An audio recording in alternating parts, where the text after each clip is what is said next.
Today on the show, strategy plus action equals finding clarity for your business. Great coaches and consultants like you have the ability to change people's lives and transform entire organizations. And your impact can often go far beyond the clients you work with. One of the reasons I love working with coaches and consultants is because of that ripple effect. This show is here to highlight your expertise and empower you with resources and new ideas to grow your business. Welcome to Strategy in Action. Larry Kaul is on the show today. I met Larry on LinkedIn, like many of my guests lately. It's been a fantastic place to just really come alive and network with some amazing folks. And Larry is a perfect example of that. I had a blast having this conversation around the topic of clarity. It's such a foundational skill, really, to be able to identify exactly what you want to accomplish. Today, we talk a lot about clarity specifically when it comes to your business, both in starting one from scratch, or maybe you're 3 years in and you keep hitting the same obstacles. Larry has an amazing process for not only identifying those obstacles, but now taking all of those, identifying really the root obstacle of them all, and being able to help you get past that and work past that one so that you open up the floodgates, right? Now, this is what's been holding me back. This is what I truly want to accomplish.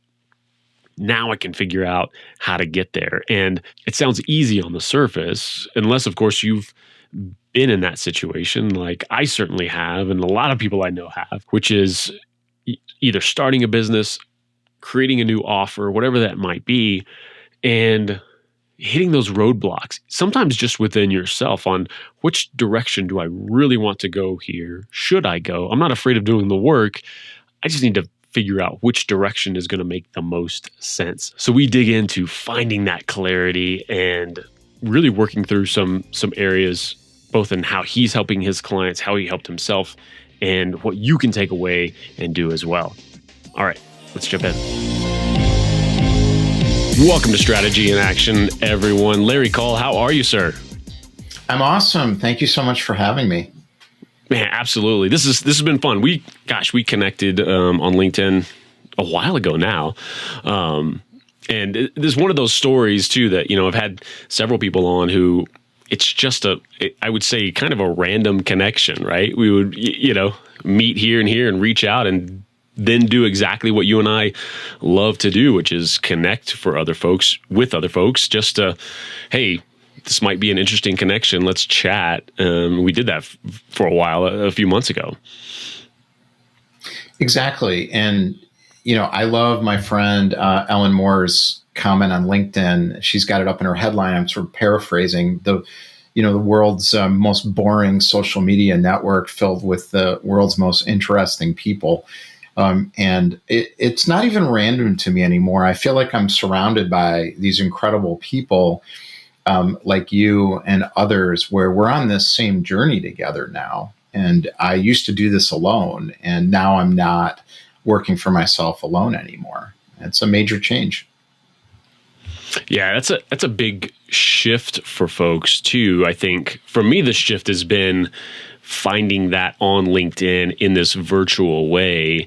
I'm grateful for the, being forced into it, these last couple of years, formatting a show this way, because I find my oxygen in that connection, right? And for so long it was in person and networking groups and running those and hosting things. And when all that went away, it was sort of like I definitely missed that. I felt that missing piece, right? So it's been great to look up and go, okay, well now what I was getting there has expanded, and it just takes a little bit of effort and purposefulness to reach out, And this particular interview, I wanted to have you on the show. There's like I mentioned earlier before we got on the call, there are 100 things we could go down and talk about.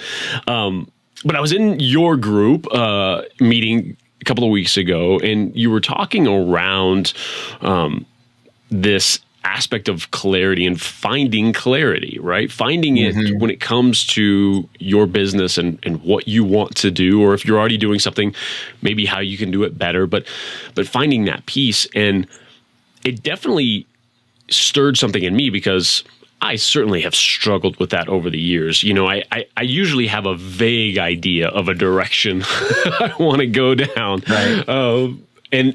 And I've felt that missing piece. I've felt that, man, if I could dial this in, I'll work all day long. It's not a matter of doing the work. It's finding that clarity that resonates. And so I want to dig into that topic and how you help people with that.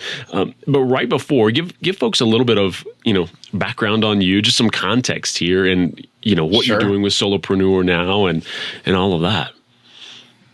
So my background has been in self-employment of one form or another. So I've been making my own living for myself for about 22 years out of all of the years that I've been on the planet. And it's looked different, from year to year, but there's been a common theme throughout the whole thing, which is first, I can't really work for anybody else. So I've got to work for myself. I've got to make it work. Second, I've resisted that and at times have wanted the security of being able to have some kind of a job, even though I knew it wasn't going to happen because I did suffer and struggle at times through this whole thing. And third, I've always gotten what I wanted, but I often didn't know what I wanted to get. So when I got there wasn't really where I wanted to arrive. So I've learned that quite a bit along the way. So my current situation is I have two companies. I have one company which we rebranded from Call Sales Partners to Op Generation. And I've started this second company, which is really my full-time endeavor, Solopreneur, Inc. The moment where this all happened was September 20th of 2020, where I had delegated a lot of responsibility in what was called Call Sales Partners to a VP of sales and a general manager to learn more about what was going on in the market, to look at another idea for another company. But I was still very enmeshed emotionally as well as from a work standpoint in Call Sales Partners. And what I found was that I didn't really want to do it. I didn't want to continue with that business. It wasn't fitting what I was seeing in the market that I really wanted. But I was kind of, like most people, just sort of comfortably chugging away, even though it was, the pandemic and everything. We did okay. And then in the fall, the business collapsed. And it wasn't a permanent collapse. It was a cash flow crisis. So I was looking at potentially being $200,000-300K in the hole by the end of the year, burning 30, 40, even 50 grand a month in cash without enough of a credit line to cover that. So what do I do then? Do I go into my retirement money or do we just, slash and burn? What do we do? And I had this revelation that I didn't want to do it at all anymore. And I turned the business over to this VP of sales, promoted him to president. And I had kind of an insight, which was, I'm here to do something different. And I don't know what form that will take, but I know. So I was clear on this. I wasn't there's no such thing as sort of clear. It's a deep insight. So I was 100% clear I needed to do something different. And I felt I'd be successful doing it. I knew I'd be successful doing the new thing. And then I dropped the rope. I turned that business over and I started what it was at the time called Sales Sherpa, which then turned into Revenue Climber and is now Solopreneur, Inc. So it took us 3 iterations to figure out what even the name was going to be. So the clarity was around, there's something there. I know the direction I've got to go. Plus the clarity of like, I don't know what it is, but I can't stay here, right? Being your own bouncer, right? I don't care where you go, but you can't stay here. Right. And what was that pull? What led you in the direction of what is now Solopreneur? What was hanging on there that, like, what were those seeds of, okay, that's where I need to go? So the personal development work for me started in my late 20s, where I studied with a Tai Chi master, and I started to get into energy development work. And I worked with him for about 5-6 years. And then I kind of wandered away from that, and I got into like drinking and sailboats and stuff. So I went in a totally different direction, got divorced, just kind of messed around and did whatever I wanted. And I got away from the personal development piece until April of 2011, where I was having a struggle with another business endeavor I was involved in before I founded Kaul Sales Partners, which actually took off and was very successful. This other one didn't. And I was struggling with it. And a mentor of mine said, you need to do this transformational weekend. I did the transformational weekend. And it's the beginning of transformation when you start cracking open what's called the shadow. So this is an unconscious kind of belief system that we develop as kids that drives our adult life without us even realizing what's happening. So I started cracking that open, and I dug into that really deep over a number of years and iterated into some other things. And when I had this moment on September 20th, when I got up at 5 o'clock in the morning and realized I needed to do something different with my life, I think all that personal transformation work led up to that. So 5 o'clock in the morning, I started getting up every day at 5 o'clock in the morning, doing Tai Chi every morning, and starting to read spiritually oriented readings. And it started shifting my mentality, where I was able to see what was going on and see myself much more clearly. And one of the things I noticed was that there were people I saw out in the marketplace who seemed to be oversubscribed. So more people wanted to work with them than they even had capacity for. They also were able to scale. So they had scalable systems. So they weren't trapped in the business of serving clients, delivering services for clients. And I knew I wanted that. I didn't want to have clients anymore. I wanted to have community members or customers. It's a very different kind of thing than clients that you're serving. So I wanted to help people develop as opposed to provide a service. So I knew that was true. And third, I knew that I wanted to be able to do that for myself and do it for real. So I knew it worked, and then that's what the company would turn into. And that takes a while. So the way you build a company is you get out into the marketplace and you talk to people and listen very carefully to what they're saying to understand what's really happening. So I became an expert in the belief systems, the desires, the habits, the proclivities, the patterns, what people were buying of the self-employed market. And the market told me what kind of company they needed me to build for them. So that company had to fit my purpose and passion and interests, obviously. But as far as the product and the name and the delivery vehicles and all that, it had to fit certain best practice principles. But people, without realizing it, I think, were telling me what they needed. And it's like I'm no Steve Jobs, so but I like the analogy of people don't tell you they want an iPhone. You know, they tell you they want their music on demand, or they want to be able to communicate with people however they want, or whatever the things were that iPhone did that he saw. And that's what happened with me as well. I could see people needed a different way of developing themselves and their business than what was typically being offered. And that's what leaned into and turned into Solopreneur Inc. That's really good. That's such a big part of that. And to sort of dig in now exactly what we want to talk about, it sounds like you've done exactly that, taking yourself through this process that you now, it's kind of the first thing you do, I would imagine, when you start working with somebody is like, okay, let's find this path that you are supposed to be on with your business, right? And that's what one of the big things I wanted to talk to you about was meshing those two things, right? Of What are you good at? What are you interested in? All of those things. There's a skill set that has to go in the bag when you shake everything up, right? And you're gonna figure this out. But if you do that in a dark room and then come out to the world of like, hey, look at this thing I got,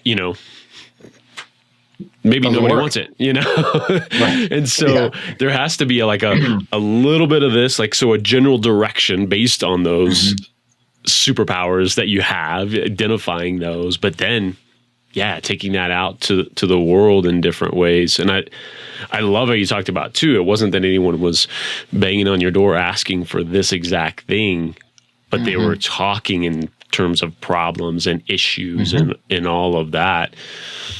I would imagine, walk me through that a little bit. So let's get into the nitty gritty, with, somebody who's coming to you for that. Is there always a common step one, kind of no matter where they are in their business, in terms of let's make sure that you've got clarity in terms of the whole marketplace and everything? So the first thing I'd say is that if I reconstructed that in the story of how I got there, you would see a convoluted mess that on looking back makes perfect sense. So I'm going to talk about it as if I did this in an organized, methodical way, which is not how it works. So you have to lean into discomfort and uncertainty. So that's the first part. And you have to take some arrows in the back and see the reality of that as you're going, which is what I did. I was willing to be uncomfortable and lean into that and listen carefully. If I look at it right now, what we identified was a conflict. And the conflict for someone who's self-employed, that's a good fit for me. Now, this is a conflict doesn't exist for everybody. It exists for people who are a good fit for me, is that on the one hand, somebody is saying, I don't really know what I can do day in and day out that will have maximum leverage to get me where I want to go. I'm not clear on what that thing or things are. But I also know what I'm doing isn't quite working right. So I'm spinning a bit in circles, but I'm doing okay. And I'm there's kind something of tired of this. Yeah, and there's something, because we're inundated with, I know there's something I can be doing, and I just haven't quite found it yet. Yes. And the symptoms are buying things that don't work from even good quality people. So that's how you can see that's happening. So it's because you're solving the wrong problem. On the other hand, there's a lack of trust that goes along with this. So I know I've got a problem and I can't figure out how to solve it, but I also don't trust experts anymore that have programs to solve these kinds of problems, because I've done enough of it now where I either realize I don't know how to hire them and use them effectively, which is what I realized, or you project that out as their problem. And you say people are lying and they're bad and all that, which is not really true. It's more internal of, I don't know how to hire people and get what I need out of them. That's what the truth is, in my judgment. Now, there's some hucksters out there, the fraudpreneur crowd, that are lying. They just know they're lying. Everybody knows they're lying. And they sucker people in who are in a lot of pain. But I think for the most part, people offer pretty good services, but people are buying them for the wrong reasons at the wrong time, because they don't have that clarity around what's causing the issues that they're having. So that's the dilemma that we realized in the market. Now, what does that mean then? So how does the Solopreneur Inc. approach fit into that? And what I think people have to start with is the destination they want to get to and live immediately. So it's not just about the destination. It's, what do I want my life to be like right now and progressively like into the future? And those are called global goals. So it's not a typical kind of a SMART goal or an objective. It's more, what do I want my life to be like multidimensionally? So what do I want my personal life to be like? What kind of work do I want to be doing during the day? What kind of vision do I want to have realized as something I'm building, some kind of a legacy, my mission, my purpose, my why, and all that sort of realized in a tangible form as a company? What's that all about? And then security and stability. So how much money do I need? What kind of systems do I need to deliver that life and that whole vision? And then you have to prioritize those and say, tangibly, practically, what are maybe the 5, 3, 5, 7 most important ones that I really do need to tackle first? So that's kind of step one in the whole process. Now, again, I'm reverse engineering this based on doing it wrong. So I feel like, okay, I took the arrows in the back. Now I can teach it in a way where it works better.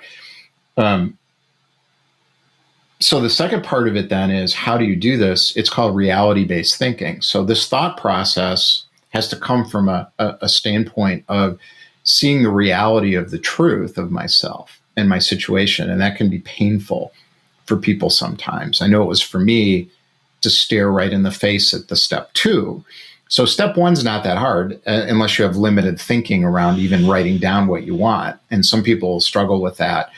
But you write this stuff down, and then it's kind of like, why don't I have all that today? Yeah. And those are called the obstacles. Yeah. And typically the entrepreneur mindset is usually often that optimistic vision forward. Step 1, I can get into this, even when there's some struggles of just like, okay, exactly what do I want? Maybe, you get to the minutia and, that's tough. But yeah, hitting step 2 where, okay, now it's like, come to reality time, both in what you really want and where you really are, because again, that inherent optimism makes us see things a little bit better than they are, maybe, which is a fantastic skill to have in a lot of areas. But sometimes it's like, okay, you need to know exactly where you are on the map right now so that we can get you moving forward. That's right. And so we call those obstacles, and we visualize them as trees that kind of fell in the road and don't figure out how to chainsaw them or go over them or under them or around them. Just write them all down. And you narrow the global goals, the destination kind of stuff, and you expand the obstacles. So you don't edit the obstacles. You need to write down all the obstacles. So that's phase 2. You write down every obstacle. Now, here's the cool part. So we create what we call a current reality tree. The current reality tree shows you the cause and effect relationship between all the obstacles in a stark format where you can't escape it because you wrote it. And this is what I realized is the problem with getting to clarity. It's that the coach can't get you to clarity. You have to get yourself to clarity. And you can't get to clarity by talking about it or having sessions around it. It has to be separated from yourself in essentially what looks like a tree in this case. Now, you can do it in different ways. It can be a map or however you want to do it. But when it's written down in that format, we're writing it, we're organizing it, they're giving us the input of all the obstacles. And you look at it, we can organize it in cause and effect relationships. That person intuitively knows immediately what's causing these issues. It happens very, very quickly. And if it doesn't, you just keep working through the obstacles and maybe something's missing. But you see at the base of the tree, the cause, and there's one cause, which is kind of amazing. I don't know why it works that way, but you see that cause. Well, now you know what has to be fixed and what has to be removed. You intuitively already know these things, but you can't act on them with sort of being clear and sort of knowing where you want to go. You have to know exactly where you want to go and be able to articulate it to yourself and other people. And you have to clearly see all the obstacles and the cause and effect relationships between them to get that clarity. And I love that removal, because we all know it's easier to see what somebody else needs to do yes, than it is for us. Whatever that phenomena is as human beings, we've all experienced that. And when you can go through this process, it sounds like what you're describing, it really helps you do that with yourself. And I think in a way that's even deeper than just sitting in a room writing down like, these are things I think, that are wrong. Mm-hmm. There's still that filter that happens, whatever that is, that keeps us from seeing as clearly as we do for others. I love that. I love that process, right? I love that dynamic that you're putting together for somebody, and then guiding them through. So it really does sort of like come from the top. Like, I guess I'm picturing the tree as all the issues and the obstacles in the branches, and then you're connecting them in terms of this is related to this is related to this, that gets down to this core single root down at the bottom. That's right. That's right. That's exactly what happens. And one of the problems, I think, with the coaching world, and there's a lot of really good coaches and really good coaching methodologies, is that the expert is the person being coached. So the expert in the system, and it is a system, and it can be seen and visualized as a system, is something where the interpretation of it doesn't come from the outside party. So usually a coach is listening and reflecting back and kind of seeing, all right, I'm interpreting what this person is saying, and I'm helping them identify those issues, and then I'm reframing them, or I'm helping them understand how they can solve them. And they're working through different methodologies. This is really different because what you're doing is simply showing somebody in a different visual format what they've already said, and then using a question methodology to ask them to understand themselves what's causing different problems, what's causing the problem. So there's a way you read it. So at the bottom, it's like, if this is happening and this is happening, then this is happening. And if this is happening or this is happening, then this is happening. Is that right? And the person will say, not quite. Well, what's missing? Oh, it's this. And then that's called an injection. And you put that into the map. So it's them driving the insight, not the outside party coach. Right. With an outcome in mind that they're trying to steer you towards. The KPI. The KPI is not the goal in the sense of I need 5 more clients or I need more revenue. It's I need a company that allows me to spend more time with my family, or I need a company that delivers enough money for me to go buy a sailboat and live in the BVIs and have somebody run it, or whatever. It doesn't matter what it is. If somebody wants to make $100 million, it's $100 million. Well, then the question is, why do you want to make $100 million? To do what? Because I want to be important. Okay, so you're going to optimize your whole life so you can be important. Are you sure you want to do that? So you have to work through the optimization. And that's the trap I've fallen into, where I've been very successful at some points financially, but I was doing things I didn't like. So that's not sustainable long term. Yeah. And that's always stronger. And again, easier said than done.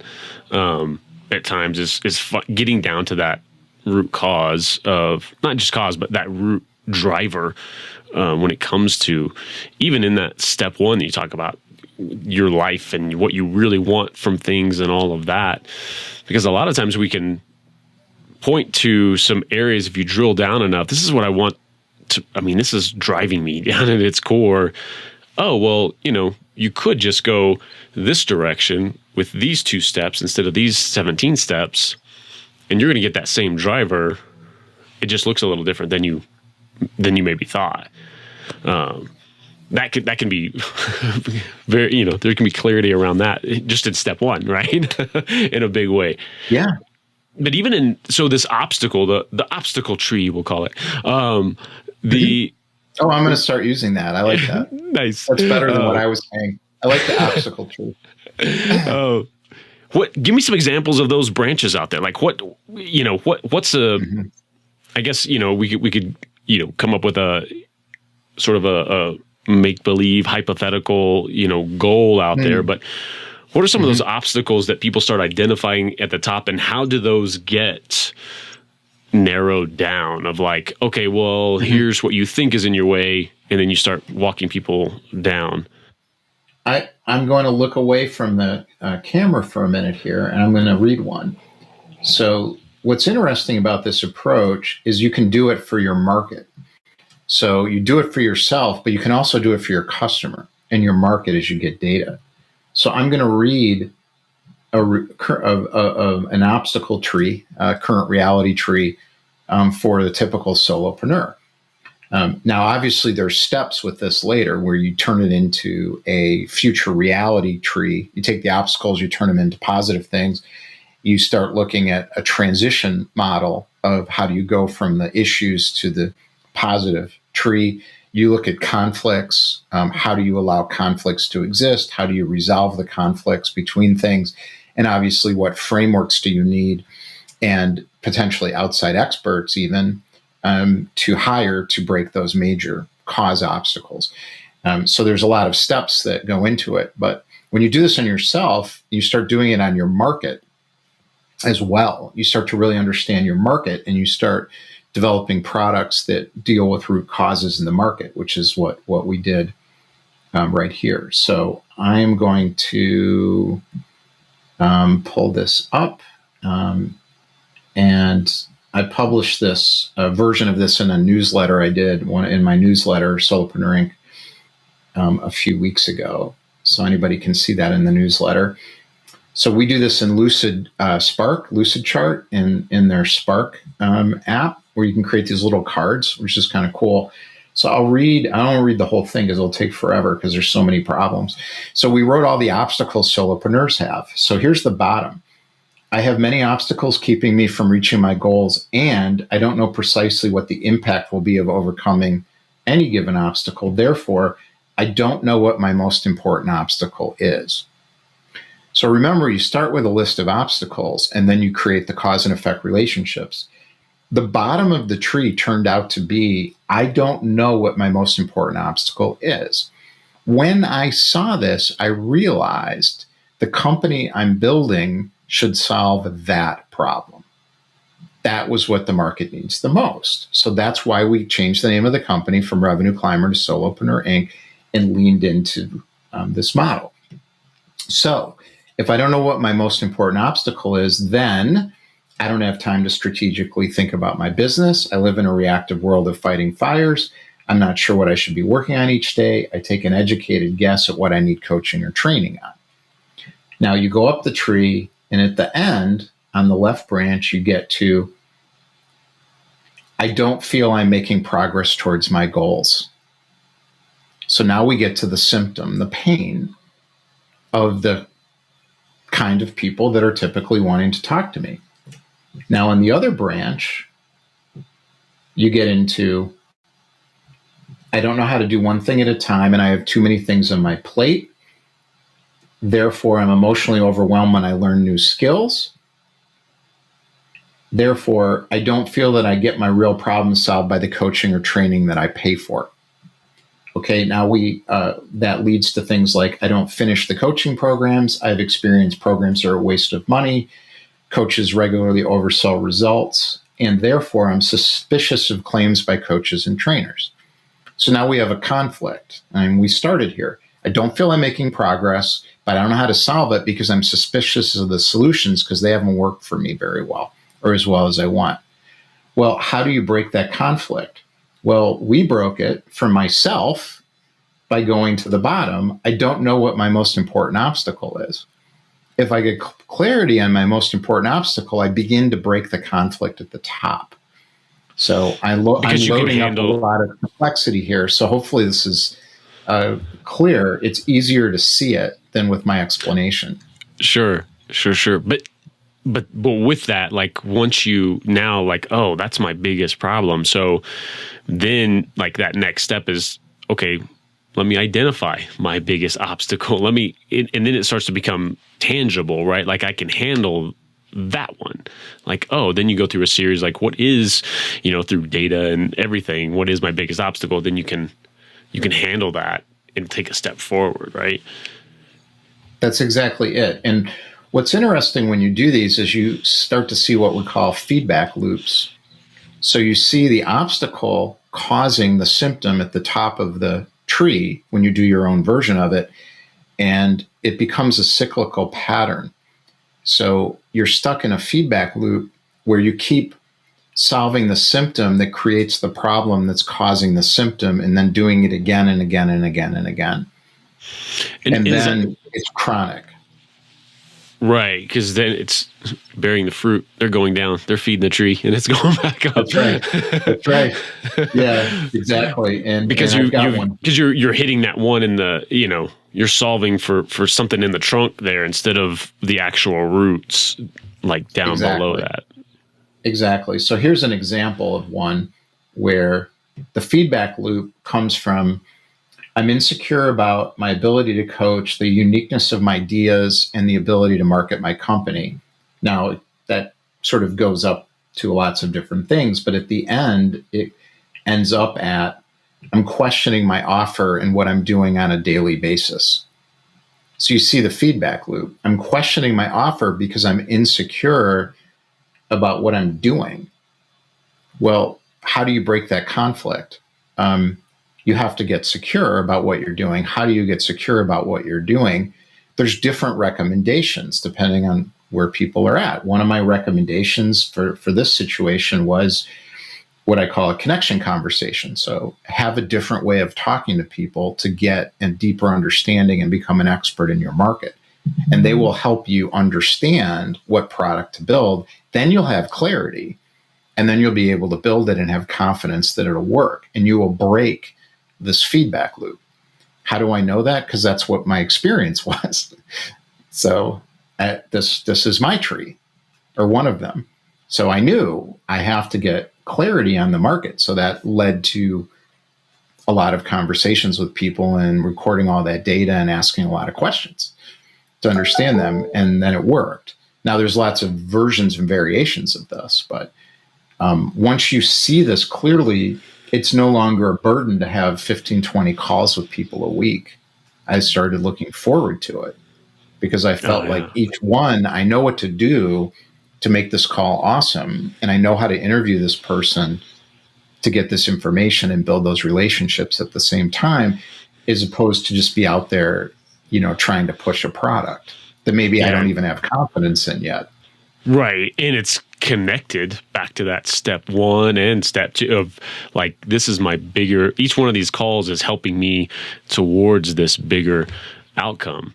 That's fantastic. Yeah. And it goes back to where we started, which was this idea of LinkedIn. And what happened with me on LinkedIn as a result of doing this was I met my people.